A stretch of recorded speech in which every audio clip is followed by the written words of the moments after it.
Good morning, grade 8. We will have a look at our next poem, One Parent Family.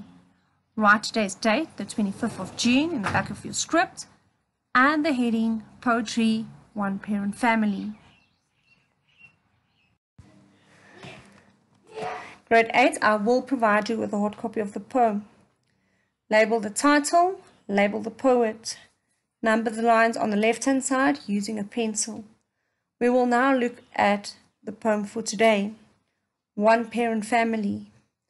My mom says she's clueless, not as you'd imagine, at wiring a 3-pin plug or straightening a bicycle wheel, but sewing buttons on a shirt, icing names and dates on birthday cakes, preparing a 3-course meal. She's not like other mothers, although she's slim and neat. She looks silly in an apron, just great in dungarees. She'll tackle any household job, lay lino, fix on tiles, does all the outside paint work, climbs a ladder with practiced ease. Mind you, she's good for a cuddle when I fall and cut my knee. She tells me fantastic stories every night, laughs at my disasters, says that she's as bad when she reads a recipe all wrong and her cakes don't come out right. I know on open evenings she gives a bad impression at the school. She doesn't wear the proper clothes. Too bad, the others sometimes say. You've got such a peculiar mom. It's just as well I tell them. She is my mother and my dad. Grade 8, you have now written today's date and the heading. You will now copy down the theme and the notes based on the poem, and then you will answer the questions. The theme: a single mother raising a child by herself. She has taken on the responsibility of both parents and play the role of the mother and the father. Line 1. Mother has no knowledge of some basic motherly duties. Line 2. She is able to do the opposite as what you have imagined. Line 3 and 4. She is able to replace a plug and fix a bicycle wheel. Line 5 to 8. She is not good at cooking, sewing and baking. Line 9. Moms are stereotyped who cooks and bakes on a daily basis. Line 10. She is still very neat. Line 11. An apron is out of the ordinary as she does not cook or bake.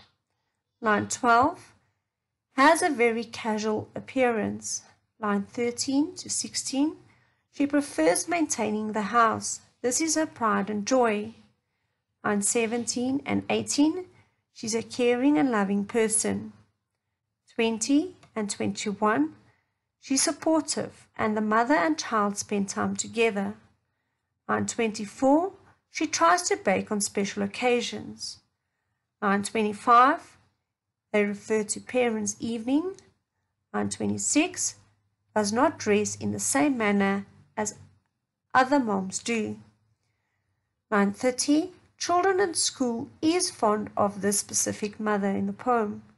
And line 32. Fulfill both parents' duties. We will now have a look at the questions based on this poem. Stanza 1, number 1. Which two things might we imagine the writer's mother is clueless about? Then number 2. Are we correct in assuming this? Motivate your answer. Number 3. In your own words, mention 3 things the speaker's mother really cannot do. Stanza 2, number 4. Quote, remember your quotation marks, a line which could be regarded as the key sentence in this stanza as well as in the poem as a whole. 5. Describe the appearance of the mother in your own words by referring to line 2 of the stanza. Line 6.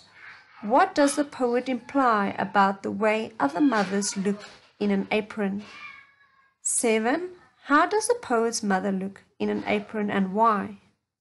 8.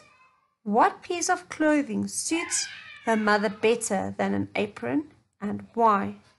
9. In your own words, say which 3 tasks the mother easily performs. And 10. What is said about the way the poet's mother climbs a ladder that suggests that she has done it before? Quote 2 words and remember your quotation marks. The last set of questions. Grade 8, please go back to the poem and answer these questions. 11. Drawing an impression from the stanza, how old does the writer present herself as being? What evidence is there for your guess? Mention 2 things. 12. The mother displays good parenting skills in the second half of the stanza. Give evidence in your own words to prove the statement. 13. How do you think this mother will react to a plate accidentally being broken? Stanza 4. 14. What does the poet believe to be important for anyone hoping to make a good impression on a parent's evening at school? 15. What does the speaker realize about the other children's opinions of her mom? 16. What does the word peculiar mean? 17. Why does the speaker think it's a good thing that her mother is peculiar? And 18. From this poem, how would you describe the kind of person this mother seems to be? Mention at least 3 good thoughts in your own words. And the last question, does the poem successfully present a young child's view of her mom as a single parent and support your point of view?